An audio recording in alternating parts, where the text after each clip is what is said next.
Welcome to Higher Self Mastery, the podcast for women ready to leave behind who they were told to be and remember who they truly are. I'm your host, Dharmi Schumacher. This is your space to come home to yourself, to honor the inner pull for more truth and more depth, and more meaning as you enter a new chapter of your life. Together, we're reframing midlife crisis into the midlife magic that it actually is, because this is your rebirth. Through soulful conversations and spiritual tools, you'll reconnect to your truth and reclaim your voice and live the life that your soul came here for. So let's begin. On today's episode of Higher Self Mastery, I have a very special guest for you, Fiona Bleetman. Fiona went from a drained data analyst to a sought-after human design business specialist, a journey that began accidentally during her travels in Bali in 2024. What started as a personal quest to overcome fear of visibility and burnout turned into a thriving business guiding entrepreneurs, leaders, and coaches to unlock their unique design and create success their way. Today, Fiona speaks internationally on how aligning with your human design can dissolve imposter syndrome, quiet the fear of failure, and turn overwhelm into clarity so you can achieve your goals with ease, authenticity, and joy. So let's dive straight into that conversation now. Hello and welcome back. Today we have a very special guest that I'm so excited for you to meet. Fiona Bleetman, and she is a human design business specialist. Welcome, Fiona. I am so excited for our audience to meet you and pick your brains about all things human design. How are you? Yes, well, first of all, thank you for having me. I'm really excited to be here. I'm good, thank you. I'm doing well, thanks. How are you doing? Great. Except for the few tech things that we had to navigate before we started recording today. Other than that, I'm amazing. Thank you for asking. We got here. We got We here. did. So, Fiona, shall we begin by introducing you to the audience and our listeners? They know your name, obviously, but who are you? How did you come to become a human design specialist? Can you tell us a little bit about your background and story? Yes. So my background, I was a data analyst back in the day, only a few years ago. And I felt like a robot on autopilot, disconnected from myself, just running, operating automatically. And during COVID time, I had this big passion and desire to get into health and wellness and to start a health coaching business. And so I qualified, I studied it. And once I qualified, I had this, oh crap moment where I realized that in order to start getting clients and start, making money and making income from it, I had to become visible and find my voice. And that's where I had a lot of fears and anxieties. And I'd always been that way. But, when I was a data analyst, I was very comfortable behind my computer screen in my Excel spreadsheets. But if it ever came to team meetings or anything like that, I wouldn't say and I wouldn't contribute. If I wanted to, I'd wait until afterwards to tell my manager, privately. I'd never like the limelight on me, and that goes back to childhood and being in class, having, if the teacher even looked at me, I'd be sweating, my heart, racing. I'd always had fears about that. And yeah, in university as well, in your tutor groups, I studied psychology, and whenever I had to, stand up and present, I would feel dissociated from my body, and my legs would feel like numb, and I'd stumble back to my seat. So I've always had it. So yeah, when I became self-employed, and I was essentially going to become a leader, I'm leading my clients. I had to get over all of that. So that's when I got into human design. I got a coach, and she coached me based on my human design. And, first of all, I was able to work through the fears, and, it did stem back to childhood, as they do for most of us. And, I remember a memory of, answering the question like really, really wrong, and, everyone just laughing and things like that. So, go back to those times and we worked through that. But I also discovered how I'm designed to show up and communicate. And and that's in flow through storytelling, intuitively. That's like one of my gifts in my throat center, and I had that completely switched off. I had the belief that in order for people to take me seriously, I had to be very factual and concise. And, when I started the marketing with the health coaching, I was very factual. You should eat this, or this does this to you, and things like that. So I had to change the way I showed up. So I did all of that, and that changed my life dramatically, not just in business, but my whole life. So then I had to study it, and my intention was to use my knowledge of this tool, human design tool, inside of my health coaching business to help my health coaching clients achieve their health goals. Then long story short, I went to Bali. I'm a digital nomad now as well.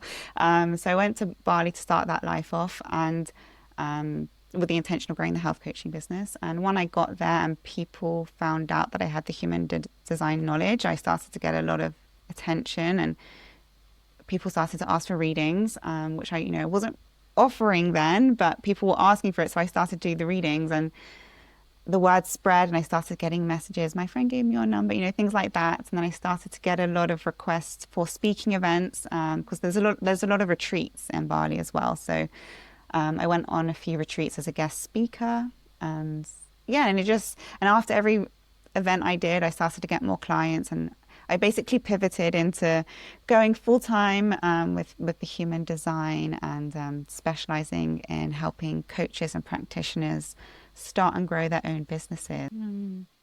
Wow, thank you so much for sharing that. There was so much in that. I mean, what a journey. What a journey. And right at the end, it's almost a full circle that you started with this very, quite a traumatic experience as a child where you were ridiculed or humiliated for giving the wrong answer in a classroom. And I'm assuming in a classroom, that's where it happened. And then, even though it was not your intention, the universe had very different ideas for your path and said, actually, you're going to go speak in front of people. So the very thing that was holding you back, and that you'd obviously done all the work on, you are now using at the very forefront of your work and to help people, as you are doing here, because otherwise you wouldn't have agreed to come and speak on this podcast. So it's beautiful to hear how human design has helped you to heal that. And we're going to start to unpack these different areas a little bit later in the conversation because they are so interesting. And I know my listeners are itching to find out a little bit more about how can this help them in their day-to-day life as well. Beautiful. So a digital nomad, that's many people's dream, right? I love that. Yes. I also got tricked into that as well by the universe, kind of. I was supposed to be going with my boyfriend at the time to Bali, and we planned it for like a year. And the day before I found out he wasn't coming, we were basically, breaking up. And I never would have booked a flight alone. It's just I already had the ticket. I know that I never would have done it alone.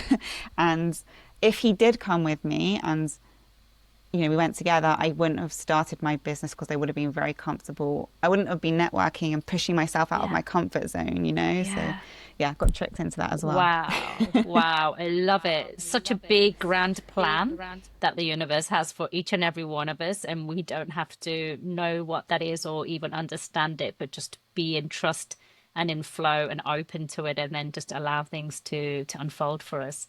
Amazing. So, Fiona, some of my listeners will be familiar with what human design is. Maybe they even use it.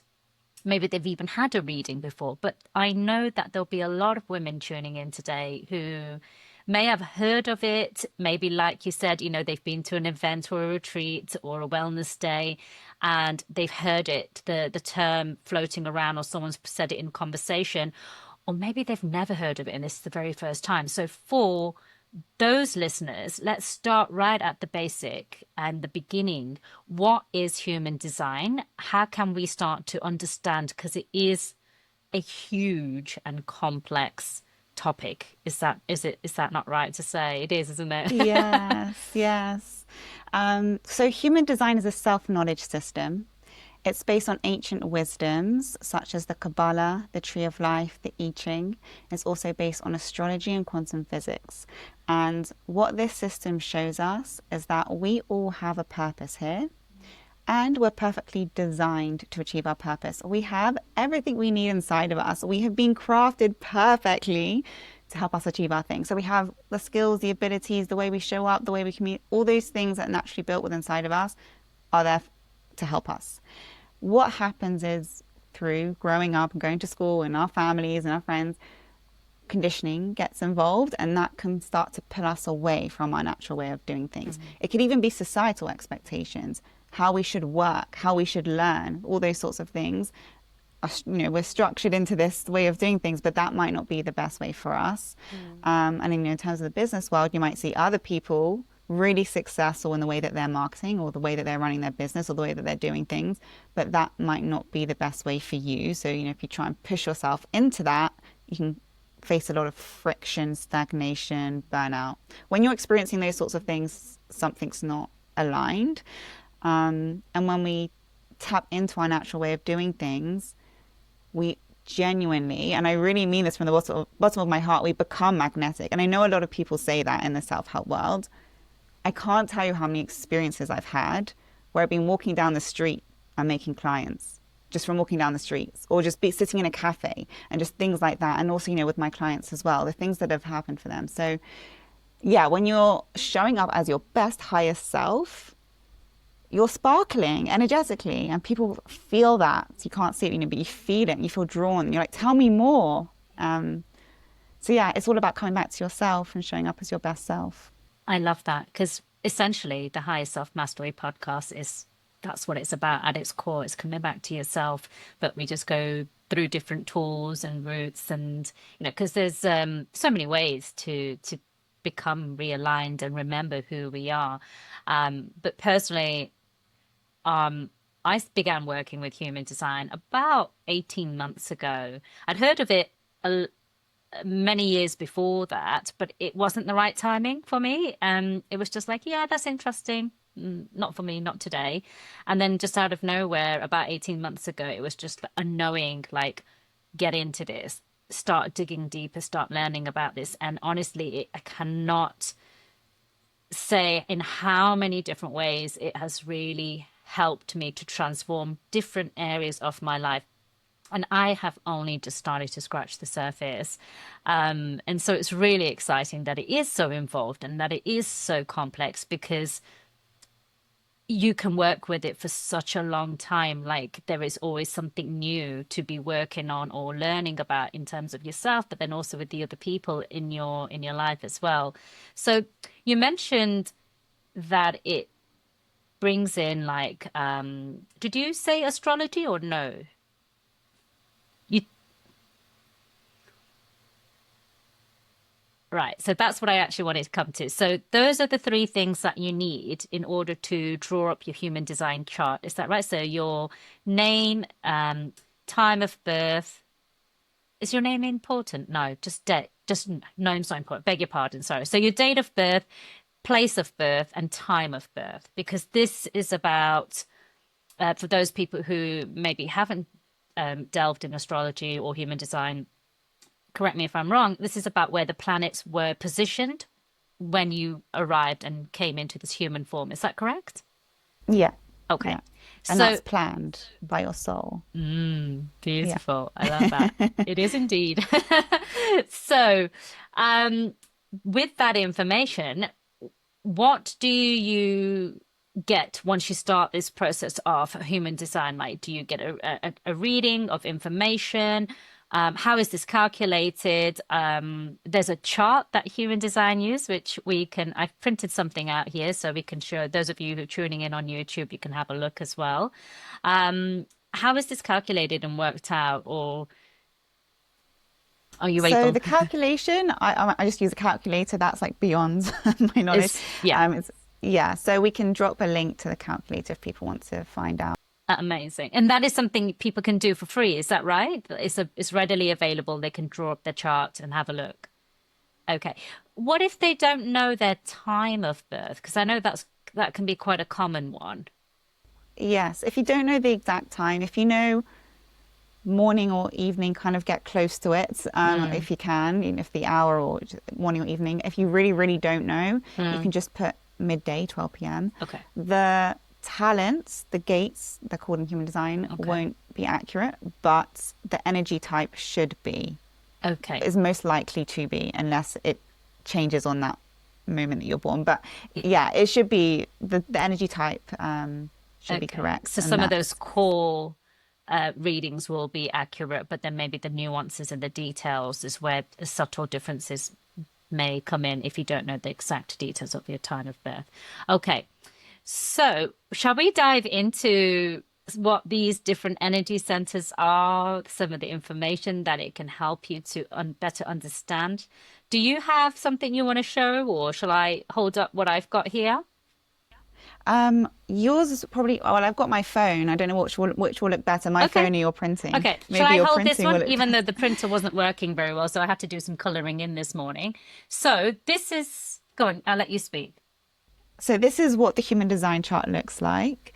Um, the the shapes that you can see, they're called energy centers, and they're very similar to the chakra system. So the root chakra right at the bottom, sacral, but slightly different as you can see. There's actually 9 centers in here. So on the my left, I'm not sure for me, my left is your spleen. Yeah, that is spleen center, which you wouldn't get in the chakra system. But so very, very similar. If the center is colored in, doesn't matter what color, but if it's colored in, that means you have consistent energy generating from within, and that's a more stronger point in your chart. If the shapes are white and they're not colored in, that means they're undefined. And these are areas of vulnerability for you because they're energetically open. So you're more likely to be influenced in those areas. So, for example, I have my throat center undefined, so I've always had issues there, conditioning, struggling to speak up. If I don't have people in front of me, an audience, it's really hard for me to record a video, like a long video. So I need and the energy in front of me to stimulate it. It's like fire and fire, which would light me up. So that's how I work. I spent a lot of time at the beginning of the health coaching journey thinking, I'll record this online program and it'll just be nice, easy, passive income. And every time I sat down to try and record myself, to record a video, I didn't have enough stimulation to get my words out. So that is an important thing to know if you've got it, your Mm. throat center defined or undefined. Can we dive a little Because bit more into that? Because I think the throat is a really important one, whether you're a man or you're a woman. I mean, they all are. But as you've brought it up as an example, let's just dive into that. So you're saying yours is undefined and mine is clear. So for this is my chart, by the way, for those anybody looking watching this. So mine is defined, which I don't think comes as a surprise to anyone, anyone that knows me anyway. Um, and you said that you weren't able to, how this has then played a part in how you run your business, how you show up in life. So, what does that tell you that you need to do if you've got an undefined throat, yet you want to share your knowledge, share your expertise as you do? What do you then do? How do you work with that so it's not working against you, but you're working with it? I mean, it's going to save you so much time by having an audience. It took me, I was wasting a lot of time trying to record these long videos and I couldn't. So it's really helpful if you can get someone to interview you, prompt you, Mm, ask you questions, or even literally just having an audience. Because it's undefined, you're more likely to have been conditioned or have mm, little funks going on with your communication because it's been energetically, open. So if you are struggling with communication or people not listening to you or mm, you feeling frustrated, even in relationships and things like that, it'd be important to look into trying to find the root cause of that. What conditioning have you got in there? What things have happened to you in the past? And when you mm. work through that, the inner work, that's like really I think the core of it, you need to work through those blocks. And then the second part is how am I designed to show up? What's the best way for me in my relationships? What's the best way for me in my business to show up? Okay, so it's layered. So you've got to go and do the shadow work first, and then work with your natural gifts, as so to speak. Okay, great. Do you want to pick another one from this? Which one do you fancy diving into? Which you think it's important for people to? I think an important one is the sacral center. That one? Yes, that's the Okay. sacral. So this is the life force energy center in human design. It's the most powerful center in the charts. And it's where we create from. It's where we do. It's where we have the energy to bring things into existence. Now, in human design, there are 5 archetypes, you can call them. We call them energy types. So there's 5 main types of beings. And then within each one, we're obviously all very different. So within each one, we have the different centers on or off. We have different talents going on. But when you have the sacral defined, you're either a generator or a manifesting generator out of the 5. So 2 out of the 5. So these types, they're here to generate the life force energy for everyone. And what gets them generating is by doing things that light them up, things that they enjoy. If they're in a job that they don't like, or doing things based on I should do this for the money, or I should do this to be a good friend, or I should do this to be a good wife, that can drain the life force energy, but not just for you, for everyone around you. So that's why it's so important that you listen to your wants over shoulds, and not feel guilty about that, because it's actually better for everyone else too. And if you don't have it defined, so it's white in your charts, you're either a projector, manifestor, or reflector. And you're designed to work differently. So for the manifestors, they're designed to work in bursts. They're not designed to be churning all day in an office, 9 to 5, doing. They're actually designed to be a leader and a visionary, and to do their bursts. They're sprinters, their bursts. And in school or in work, if you're forced to sit down and churn, it's not correct energy for them, and it can drain them. And also feeling like they need to keep up with other people. If, let's say, you're self-employed, to feel like you need to do what your friend's doing, that can also burn you out. Your output is equal to the output of the generator, for example. It's just more potent, and you just get through it quicker, and you work better in bursts. Projectors only designed to actively deliver for 3 to 4 hours a day. And a lot of projectors are also hard on themselves. People might perceive them as lazy. Sorry. Oh, no, sorry, I was just going to ask, forgive me. But can you tell me what a projector is? How?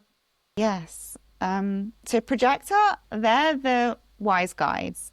They're here to guide us. They see things from a higher perspective. And the analogy I give for projectors is, all the rest of us are in the forest, hunting and gathering, looking for food, looking for safety. And a projector is a bird on a tree that can see the quickest, most efficient way to get to the thing. Now, because they have this higher perspective, not all of us are ready to hear it. And if a projector pushes their view, there's a better way of doing something, if they say something like that, but it's not being welcomed, it can cause a lot of friction and bitterness for the projector. Right. So they have to be careful with how they deliver their insights, but they do have this higher perspective. And because they're this bird on the tree that are here to guide, they're not here to be doing and hunting. They're designed to have less life force energy generating from within, which is fine. They're just here to deliver a few hours a day, and the rest of the time to do the inner work, or to do some research, or to plan, to network, to do all those different things. But in terms of, I don't know, let's say you're a Reiki practitioner, to only be doing 3 to 4 hours a day, not have yourself fully booked up, you'll be exhausted. Okay. And is there the last one? Did we go through them all? Was there reflector? So we'll do reflector. In their charts, all their centers are undefined. They're all white. Wow. They're completely energetically open to being influenced. So they're very, very sensitive, very, very intuitive, and also very objective. And they simply reflect back how we are doing as a group, as a community, as a society. So they can be very triggering. Um, yeah, there are mirrors. They're here to show up. That's their job. And it can be very overwhelming for them because, a lot of stimulation. It's very important for them to be in healthy environments. If they're not in a healthy environment, they'll feel it and they'll reflect that back, to other people. Now, just to be clear, and correct me if I'm wrong, it's not better to have a defined or undefined center necessarily, is it? There's no right or wrong in human design. Okay, it's just the way it is, and then Yeah, there's no right or wrong. It's just depending how society is being built up. For example, it's easier for generators okay, because of the way that we're built to work. Let's say back in the 9 to 5 office, and if it's aligned with the generator and it's their passion, then they'll be loving it, going, going, going, going. I'm a generator. But if you're a projector or a reflector or a manifestor, it might be more difficult for you. There's no better or worse, but it's how your environment is built up could be more challenging or less challenging for you. yeah. And for say somebody who's listening is a reflector, how do you know yourself when you're constantly just picking up on everybody else and mirroring like their emotions and their feelings? Like that sounds in my head impossible. Like, how do you know who you are and what you want and what's actually coming in from the outside world if you're so open? So reflectors on any type that doesn't have their G center, the one right in the middle, you can show on the chart if you Yeah. like. So The this one big, or that so one? just below the throat. This one. Yeah. Okay. If that is white and undefined, so obviously reflectors, they're all undefined, so that will be undefined for them. But any other type could also have that undefined.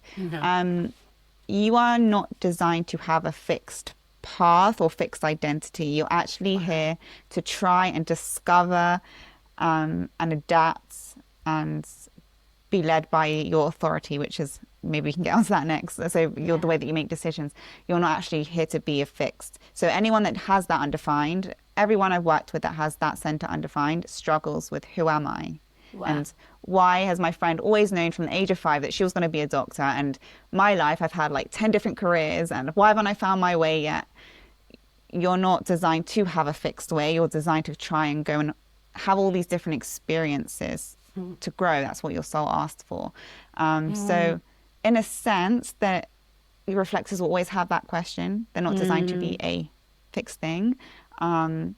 If they feel overwhelmed with information, let's say they're trying to make a decision. First of all, reflectors should give it a lunar cycle. That's how they're designed to make decisions. They need about 30 days, a whole lunar cycle to get to a decision. Don't make rush decisions because you need that time to assimilate everything that's That coming feels like in. a long time. Yeah, I mean for big decisions, right? Not Yeah, like what to sure. have for dinner, but big You decisions. won't be around in 30 days. But it's really important as part of the daily life of a reflector to have your time to yourself, spend time in nature, grounding to move that energy through. Whatever works best for you, whether it's dancing, whether it's singing, whether it's exercise, being in nature, what your method of just running your energy through and So clearing. cleansing that energy through you that you've been absorbing from everybody else, you need to clear it out and then get grounded, whichever method you use to get grounded. Okay, that sounds right. Yeah, right. Wow. Okay. But as you said, my head's going in about 100 different questions here because it's because we can go in 100 different directions. You call it the G center, is that correct? Okay, so that G center, if it's undefined for any of the types, it's something that we could struggle in terms of identity and whatever. Now, what came to mind? A couple of things came to mind. One was that practically, that feels like a really challenging way. In one sense, it sounds wonderful if you have that freedom to just go and explore and do whatever you want, you know. And I think at certain ages in your life, if you have that freedom and that support to do that, that can be beautiful. But then at some point, when you're trying to create some kind of I hate this word, but I'm going to say it anyway, stability. So you maybe when you're trying to just have some kind of reassurance around your income generation so that you can make plans for the future and things like that. That sounds like it could be really tricky. In that situation, because again, we're all about this whole podcast, and I believe human design is all about breaking these old paradigms of how we should be living and how we should be doing things. So is it a case of that they don't make these kind of plans and really allow themselves to have maybe little mini careers and trust that they will just find the next thing and the next thing and next thing and not really try to look too far ahead because maybe they don't know where they're going to be led? I mean, it feels so uncertain, and that uncertainty for me, and even though I'm not a reflector, is immediately like challenging my root chakra in terms of security. Is making me go, ooh, for them. So it can show up in different ways. It might not show up in career. That was, just an example. So it can show up in different ways. It's important that all of us are not led solely by logic. It's, when we're tapped in to our intuition and source and trust, that's when things flow right. So in human design, we have the authority, and that's how we're designed to make decisions. Okay. There's 7 different authorities. I'll run through them. So if you find out what you are, this is how you work with it, and this is what leads your decisions. This will help you. So if you've got a sacral authority, your gut speaks to you, and it will say, if you ask it a closed question or options, if the answer is a yes, you'll feel this generation of energy in your stomach. You might even physically sit forward and you might make a noise like, ooh, yeah. Or, like when you're looking through a menu at a restaurant and you see that dish, you're like, ooh, yeah, that one. That's the one. Right. Okay. It's very physical, and that's probably the easiest authority to have. So for example, let's go, you're going throughout life and your sacral will be guiding you on, if you're drained in what you're doing, that's an indication, okay, now it's time to move to the next thing. And once you really trust it, it's not scary, it's exciting. Like, I know what I'm so 100% sure this is my next step. So again, we've got the sacral authority, we've got emotional authority. That's what I am. That's what you have. So you have both, because you're also a manifesting generator, aren't you? I'm a generator. You're a generator. So you'll have both going on, but your emotional authority is, so you'll still feel that gut reaction, but your authority is the authority, stamp of approval. So yeah, emotion center, you're designed to make decisions based on how things make you feel. And it's really important that you're in a neutral place emotionally when you make that decision. So if you're in an emotional high and you're with your girlfriends and they're saying, oh, let's do this retreat in America, and everyone's like, yeah, we'll do this, and then you go home thinking, why did I say yes to doing that? That's so far, and I don't, because you're in this like high, So it's important that you kind of give yourself time, and always say, that sounds great, let me get back to you. And then once you've calmed down and you're at neutral, then you can ask yourself, how does this make me feel? And again, with the negative emotions, if you're in a negative, if you're depressed or whatever, you don't want to be making a decision from that place. You want to wait till you're back at neutral. Then we have the spleen center. So these are instincts. They're like primal instincts, and they just come as a flash of knowing. Just, I don't want to eat that. I can't tell you why. Okay. I just know I shouldn't eat that. Okay. That's your spleen talking to you. And that's a hard one to work with, because it's hard to explain to people. If you're, trying to make a decision, people are like, why? But it also goes as fast. You can't sit and contemplate with it. It comes and it goes, and you just have to act upon it once it's there. Then we've got self-projected. I'm thinking I'm doing this in order. So the self-projected, that's when you make decisions best by hearing yourself speak. So it's really good to have an audience or or even voice noting or speaking in the mirror or just speaking out loud, purely for the sake of hearing yourself. So if you do have a partner or friend to help you make the decision, it's not about their advice. It's about them holding the space for you to hear yourself, speak it through. That's the best way for you. Mental projected is basically you're collecting all this information. This is when your ajna center is undefined. Everything in your chart is undefined up to the ajna, and your decision comes through your environment. So you're constantly picking up information from speaking to people from different environments, and obviously that can be a lot of information. So again, letting things simmer a bit before making a decision, not acting too quickly, but making sure you've got that exposure.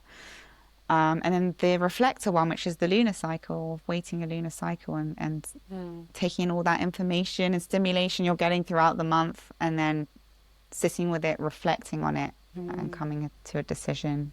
How interesting. So I've been working with my emotional authority, and it's a work in progress, as is everything. So, because you're trying to retrain yourself in how you're reacting and responding, but now that I have this information, I am able to look back and see specific moments in my life and like, oh my gosh, if I knew this about myself, I could have saved myself from making some decisions, like especially investments.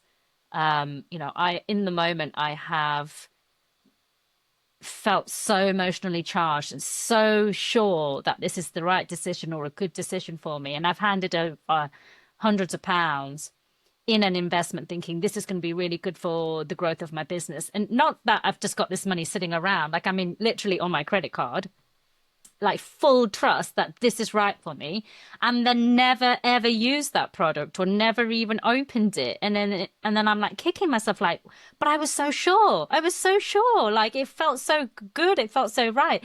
And now that I know I'm an emotional authority, I take that pause, even in small things, like especially when I'm out shopping, because I do get very excited very quickly. And I'll try and walk away, maybe go to another shop, or if it's online shopping, I'll leave it in the basket and I'll just sort of leave it there. And, if it keeps coming up for me, if I keep thinking about it and I can't get rid of the thought of it, then it's like, okay, is it a 9 or a 10, 9 out of 10 or a 10 out of 10 for me? Then I get it. If it's anything less than sort of an 8, it's not happening, even though it might seem like a good idea. But that has saved me in so many ways. And also, but where I find that can be a little bit tricky is because I like the idea of being spontaneous. It's exciting. So there is that tricky balance at the same time of like being adventurous, because I'm a Sagittarian. So, being adventurous is very much part of my character and personality as well. So I like doing things on the spur, like it's just like, yeah, okay, let's go, So it is a hard one. It's not that even once you've learned this or you have this information to hand that everything's going to become black and white. It's a whole process, and it's so multifaceted, isn't it? There's so many layers to it. But what was really interesting when you were speaking there was actually, even though my chart says I'm an emotional authority, and as I said, I'm still working with this and learning to work with this. What really resonated for me naturally was I can't remember what it's actually called, but when you speak something out loud, self-protector, because I've always done that ever since I remember. And it annoys the hell out of my husband because he'd be like, don't ask me because you don't want to know what I think. And I'm standing there saying, no, actually, I don't care what you think, but I needed to say it out loud to then be able to make the decision. So that was really interesting. So I wonder, is it possible to have more than one, or for there to be some kind of crossover? Your authority is your authority, Okay. but the other elements in your charts also have a role to play. So because Okay. your throat is defined, you have a lot of energy there. Sometimes it can be overactive.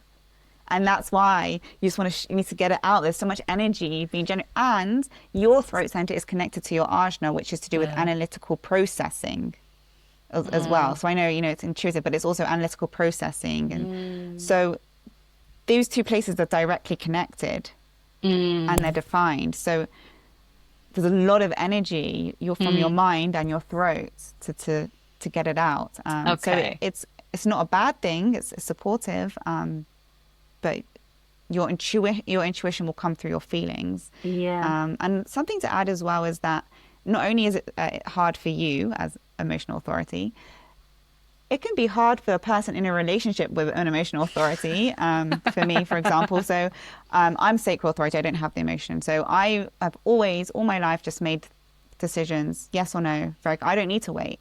My gut will speak Mm, to me, yes or no. That's it. I don't need to wait around. mm, And my partner, the old one that didn't come with me to Bali, he had an emotional authority. And he always used to say to me, I'll get back to you. So if I said, oh, do you want to go here on the weekend? Or do you want to do this? He'll say, let me get back to you. And I always used to take it as, I don't really want to, and I don't know how to. I thought he was like rejecting me. And it mm, really frustrated me. Like, if you asked me, I'd tell you yes or no. So why can't you just tell me yes or no? And I get frustrated. And when I mm, learned this, I was like, oh, okay, he needs that time. He needs to mm, wait until he's at neutral to make the decision. mm. So it's helpful to understand others. That's brilliant. I'm so glad you've come on to that because actually, there's two things that came up there, and I wonder if we can unpack how human design really helps us to better understand our relationships. Like I feel like I it has definitely contributed in improving my relationships, especially with my immediate family, like with my daughter and with my husband, by having their chart drawn up as well and being able to, we were speaking just before we pressed record that, you know, I have a defined throat center, so it's easy for me to speak. It's easy for me to articulate what I'm thinking. As you said, it's connected. Um, but I believe I don't have his time of birth, so there may be some nuances that aren't exact. But I believe his is not defined. And that makes so much sense because I will ask him for questions and I want those questions and I want to have those conversations, but he's not able to. And what that's allowed me to do is just not push him and just appreciate that that's not how he's going to communicate with me. So stop. And I'll be honest, I used to take it as personal rejection before. That's exactly what it was. It's like he doesn't prioritize our relationship. He doesn't understand how important this conversation is for me. Blah blah blah blah blah. You know, you make it about you because that's what we are, right? We're self-centered beings ultimately. So we're always turning and making everything about us when actually it's just not how he's built. And I'm also using this by having my daughter's chart as well to better understand how to raise her and how to parent her as well.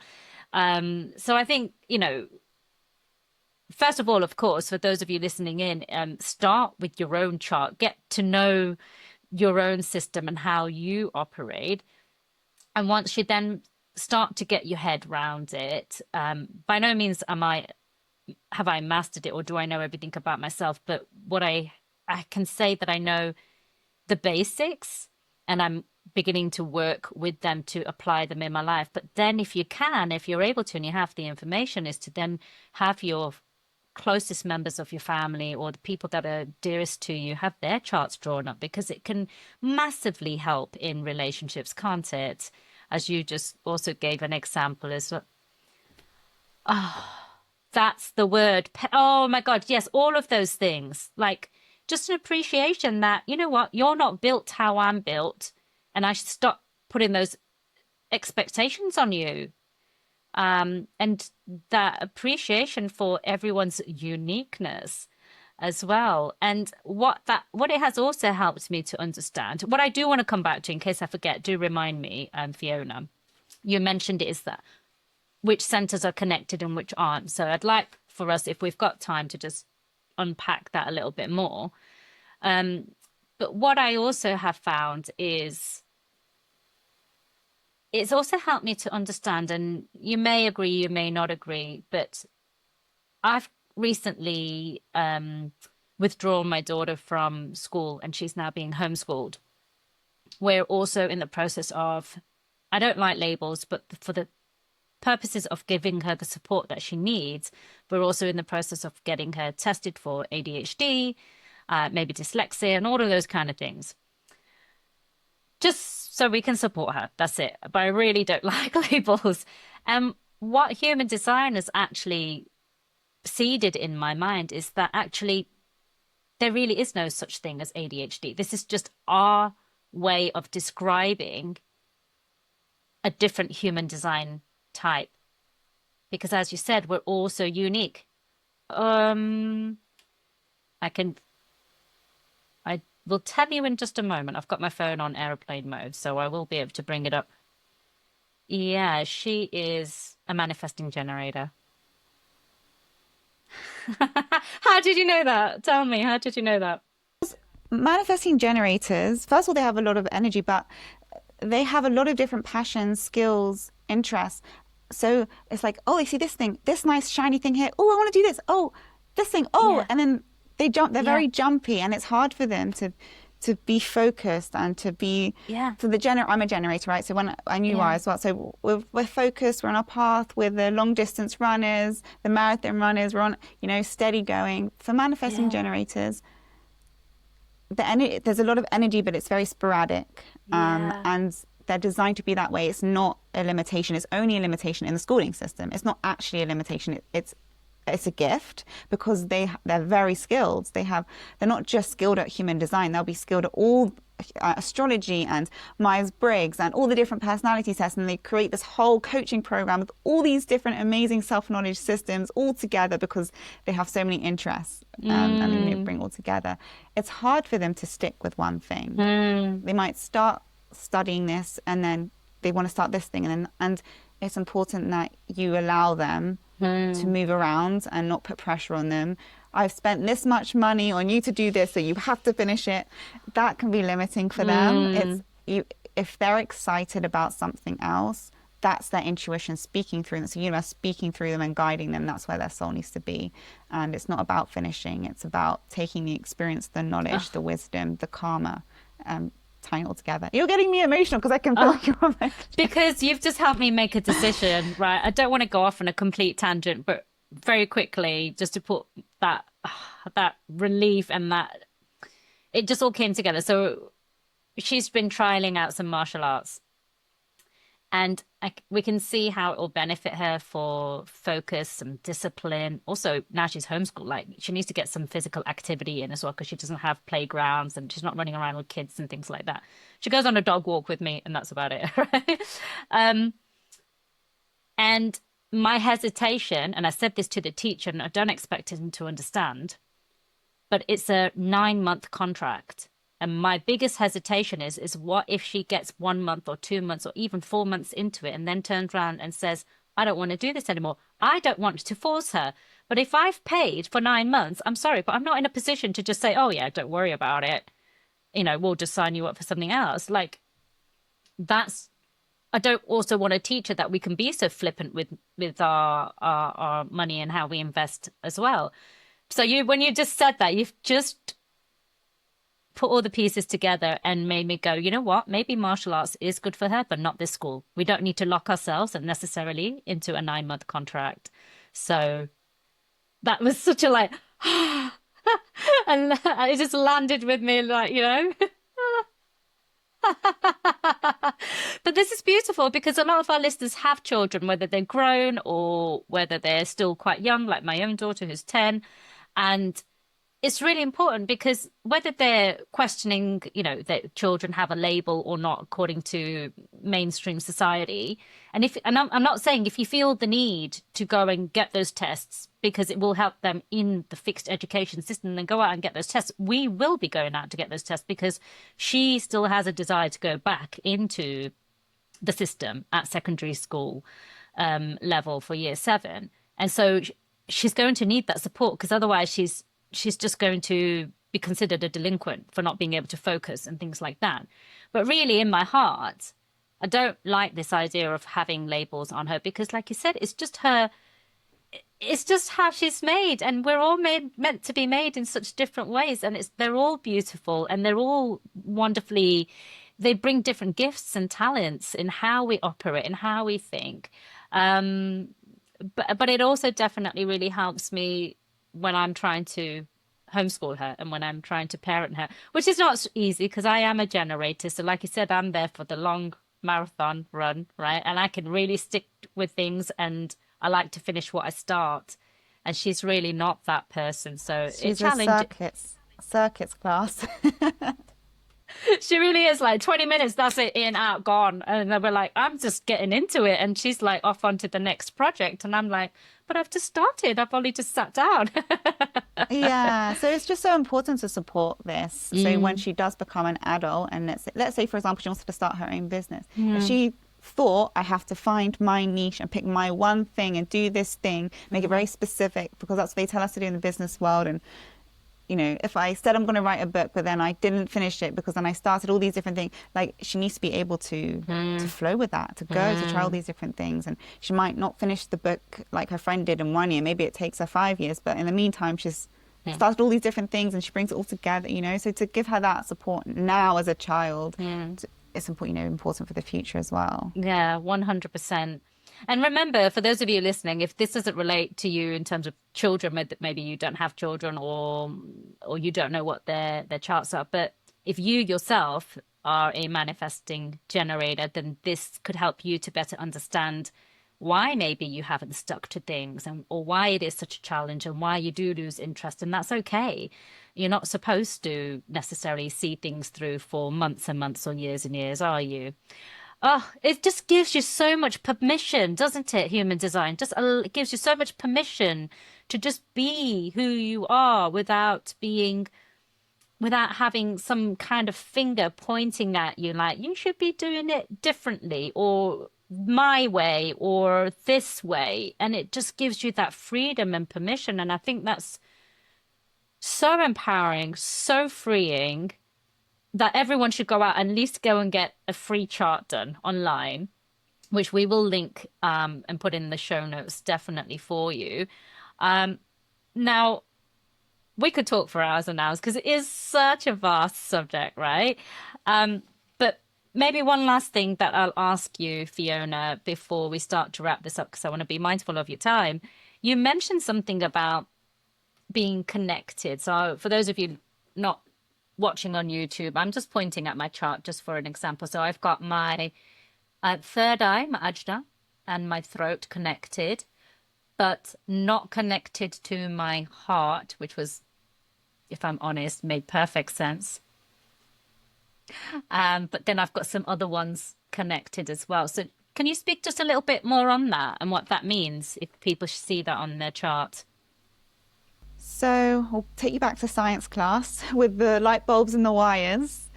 And when the wires were connected, the light bulb turned on. Mm, And when the wire stopped and it wasn't connected, the light bulb was off. So it's the similar, that's how the energy is flowing, right? The energy. So when two centers are connected, they're colored in, the light bulbs are on, they're defined, you have consistent energy generating from within. And when the wire stops, then yeah, there's a break in the circuit. So you personally have two different circuits running. So okay. you've got the ajna in the throat, that's one circuit, Mm, and then the G center, the ego center, the emotion center, and the sacral, they are all connected in one circuit. okay. So that means you're a split definition. So you're talking about So that and that. Is that right? um, all four of them are connected. Oh, okay. Cool. So if you go from the ego center, the small little square, That down one. to the emotion center, down to the sacral, then up to the G center, that's Ah, they're connected as a circuit. okay. Which means that the two different circuits might not be on the same page. There might be a little delay or gap Between that between the and that. communication. Yeah. Um, so that's also something to be mindful of when you're making decisions as well, because you already have to take a break, make sure that you're emotionally neutral, Mm. and it might also be a bit more of a lag with time because your two circuits might not be on the same page. Some people have four different circuits running, right? So that can be hard.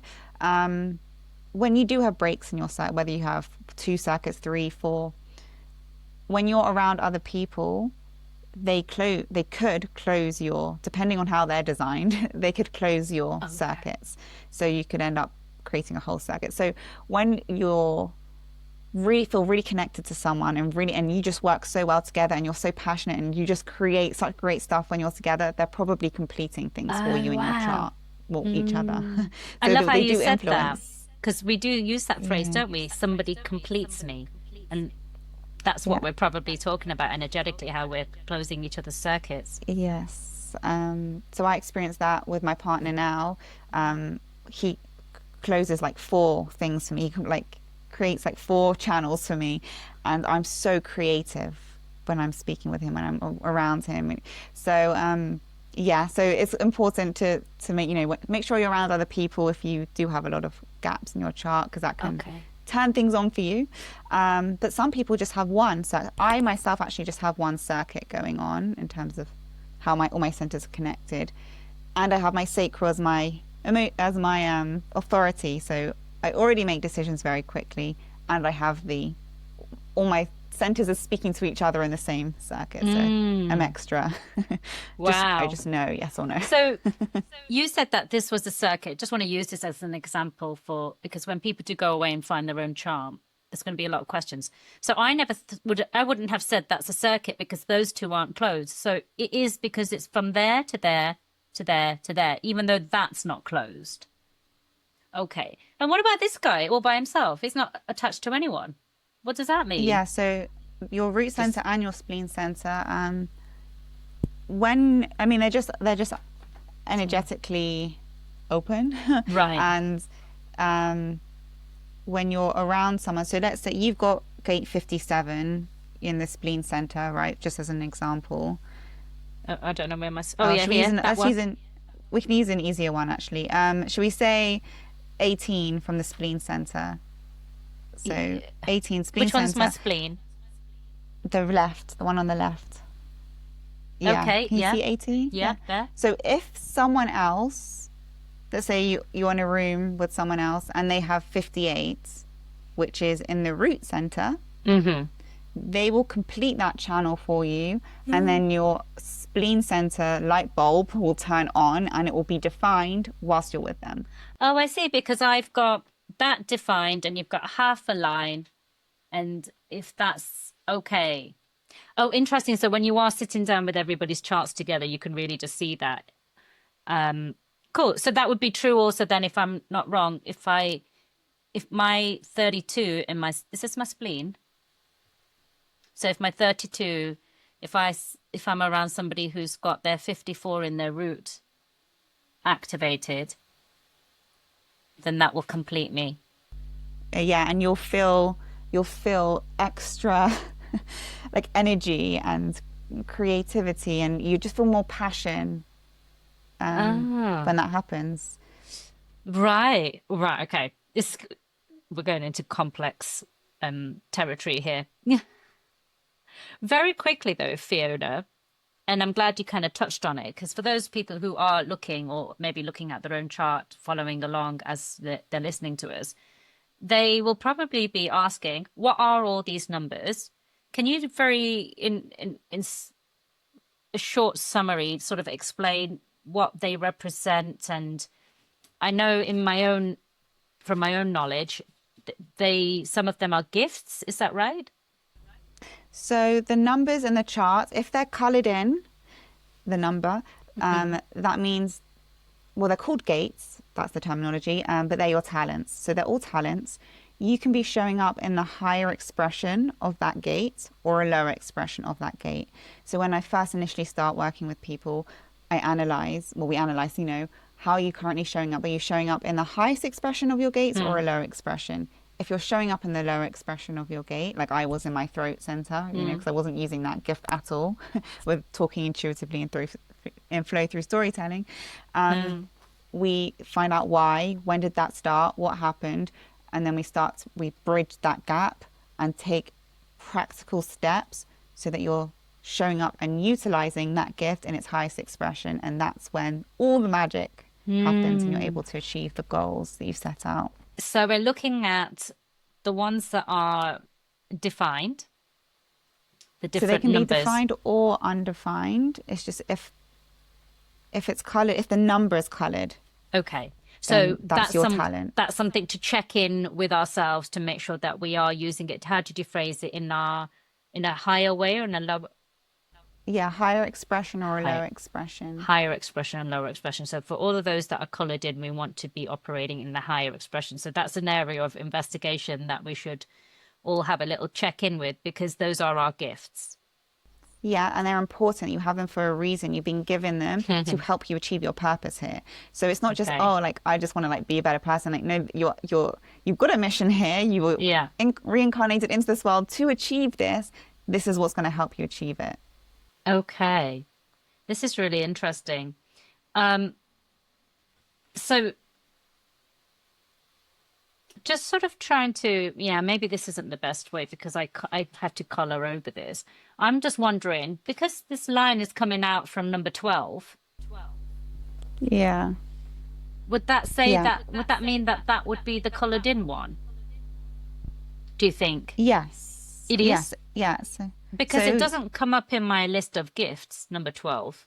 So I'm wondering, it should do. You should have about 20, like around actually, oh 20. no, do you know what it is? No, that's a, oh, okay, hold on, no. Do you know what? I'm looking at my daughter's still. I've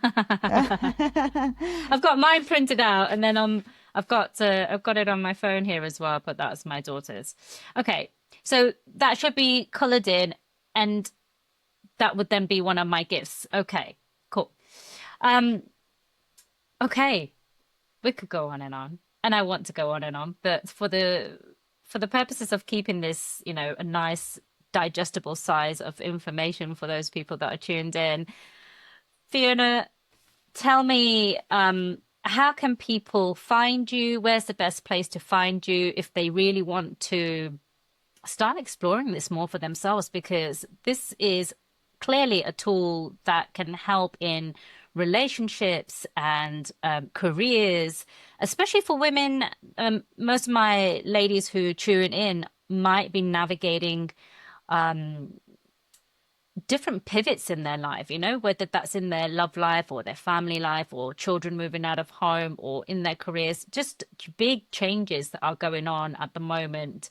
And this system can really, really support them to help them, even at the very basic level, just to help them make the right decisions from the right authority, but also by discovering what their gifts might be. So then maybe they, you know, are completely at a loss for what they want to do next in their lives. Let's just take career as an example, because what they've done for the last 20 years, much like what you did, not saying you did for 20 years, but much like what you did, it wasn't sparking that fire in your belly. You just did it to go through the motions. For whatever reasons you got into it, you went into it through other people's conditionings and you know, suggestions, right? It wasn't something that really came from you. So knowing your gifts can help you to really lean into not only what's going to light you up and bring you joy, but also what's going to feel so